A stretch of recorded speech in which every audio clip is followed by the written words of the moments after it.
Well, welcome to 100% LCFC, Ian. How are you? I'm really good, thank you, Phil. How are you? I'm good. We're down here at the Morningside Arena because you're high up here at the Riders, aren't you?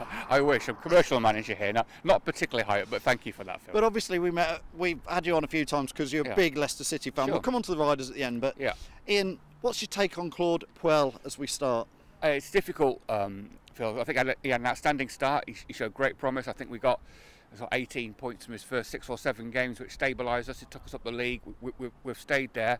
But I think since Christmas, it's gone badly pear-shaped. Was it 4 wins in 18?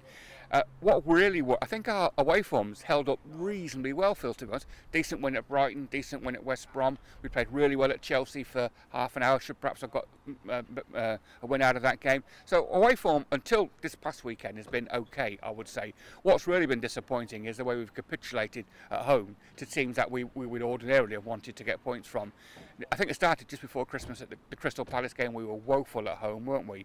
We weren't that much better away, to be fair, but we were woeful at home. Yeah. And then since then, we've played Stoke, we've played some other teams in the lower reaches of the league, and we've been really, really disappointing. And Bournemouth, we only got a point with a last-minute goal from Riyad from a set piece. We've been really, really disappointing. The game against Southampton was one of the dullest games I think I can remember in many, many years. And I think it would help if everyone understood what we were trying to do. But I think some of the players at the minute don't seem to get it. I think he's having difficulty getting his ideas across. And at the minute, he's at a little bit of a crossroads. I think he needs 3 really good performances between now and the end of the season, or his position could be in danger.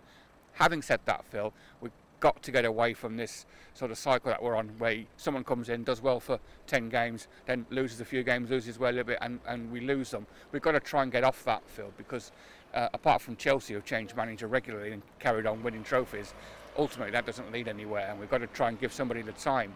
So the decision for the club is Claude the appropriate man to give a couple of years to 3 transfer windows and let's say £100 million for the sake of example, and that's the question we need to answer. And at the minute, Phil, I think the jury's out, isn't it? Ian, yes, I think the jury is out. Do you think West Ham on Saturday?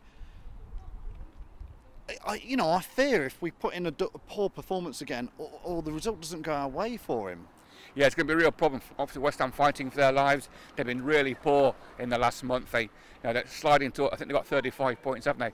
Sliding, which is not safe by any stretch of the imagination. With West Brom and some others picking up points, it's going to be so they're going for it. They need to play for their lives. We don't have a great deal to play for, though. It'd be nice to cement our position in the top half of the table. But I think it's a really, really important game for Claude, because if the players play with intensity, with that little bit of zip that's been missing in recent performances, I think that's going to do in the world of good. Sadly, I think the converse is also true, isn't it? That if we play without any heart, passion, desire, or any idea tactically, as we did in the Southampton game and in the Crystal Palace game, then I think that will just confirm to the owners that the players just don't get what he's trying to do, and I think his job could be in danger maybe at the end of the season, because obviously there's only 3 games left now. Well, I mean, you just said it. West Ham will come to the King Power, won't they? They need points, Phil. They need a win. They're not safe. They're certainly not. They need to pick up at least a point, and probably they'll be going for 3. Yeah, so that's why it makes a really interesting game. We have the capabilities of beating West Ham, but at the minute I don't think Claude knows what his ideal side is. Well, and he's slightly hampered, Ian, as well with injuries. The feast of players we put out on loan and can't recall. A suspension for Albrighton. So who's he going to play at right back? Because he doesn't want to play Danny Simpson there. I think he doesn't want to play Albrighton there because he can't. I think he'll play Simpson.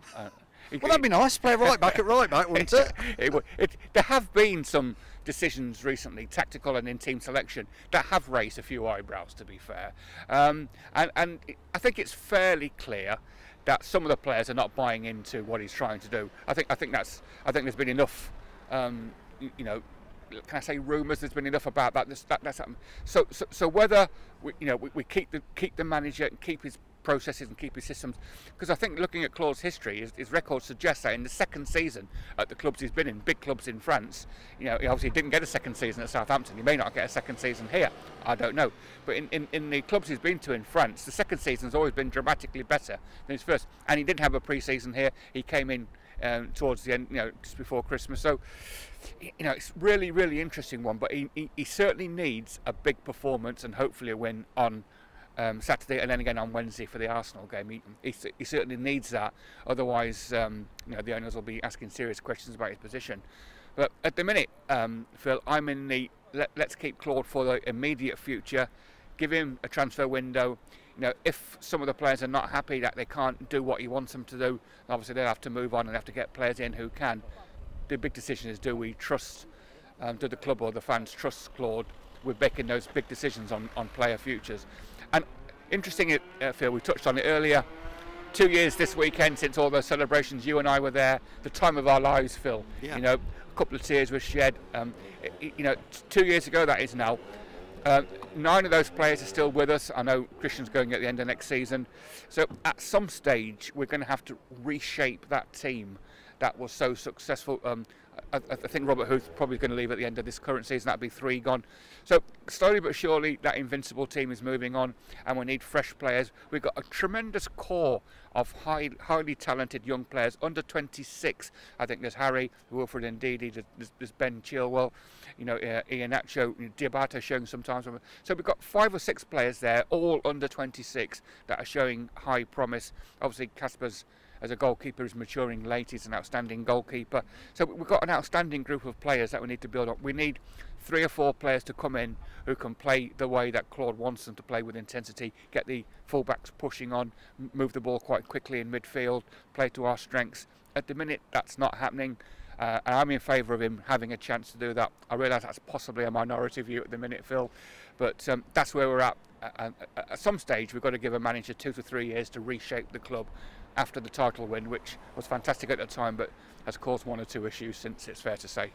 So, slingshotting it back into the Riders, you're taking the Riders down on Wednesday night against Arsenal, aren't you, to the King Power Stadium? Yeah, they showed the 2 trophies at half-time, which it's always, it's real then, because it's going to be sold out, and it's great for them to take the trophy out at half-time and take the applause, because most people, Leicester City, even if they don't come regularly, are very fond of the Riders.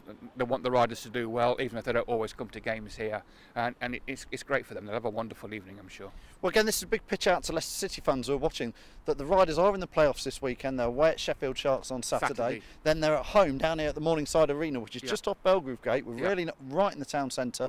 On Sunday, 4 p.m. tip-off, isn't it? Yeah, it is, yeah. And sadly, the Saturday game at Sheffield is also 4 o'clock. So that means those who watch City and Riders can't go to both, which is a bit of a problem. So, but Sheffield, an outstanding BBL team. They've had a bit of a bad run where some of their key players were absent because of duty in the Commonwealth Games, but they've now hit form really. So this is, I think we've played Sheffield 4 times this season already. Each game there's been less than 10 points in each of them. Riders have won all of those games, but they've all been close games. So it's going to be a really, really good matchup in the playoffs. And we need to come back from Sheffield on Saturday with hopefully a win, or maybe a low-scoring defeat if that's the case. But we need, we've got opportunity on Sunday to play the second leg, and we could do with as many City fans there as possible. So if you're looking for something to do on Bank Holiday Sunday, 4 p.m. tip-off down here at the Morningside Arena. There are a few tickets left. Get on Eventbrite, come down here. I can guarantee you that it's excellent fun. I haven't come till last season, and I now love it down here. It's highly entertaining. You've become a regular, Phil, haven't you? There's, unlike the Southampton 0-0, the one thing you guarantee down here is lots of points. Absolutely. It's going to be really entertaining. It's a great family night out. We hope to see some of you there, and if we do prevail this weekend, then we do it all again next weekend, Sunday the 13th, but that's the semi-final, and the winners of that one will go to the O2 Arena on May the 20th. So, all good. Thanks, Ian. Thanks for joining us. No problem, Phil. Take care. See you soon.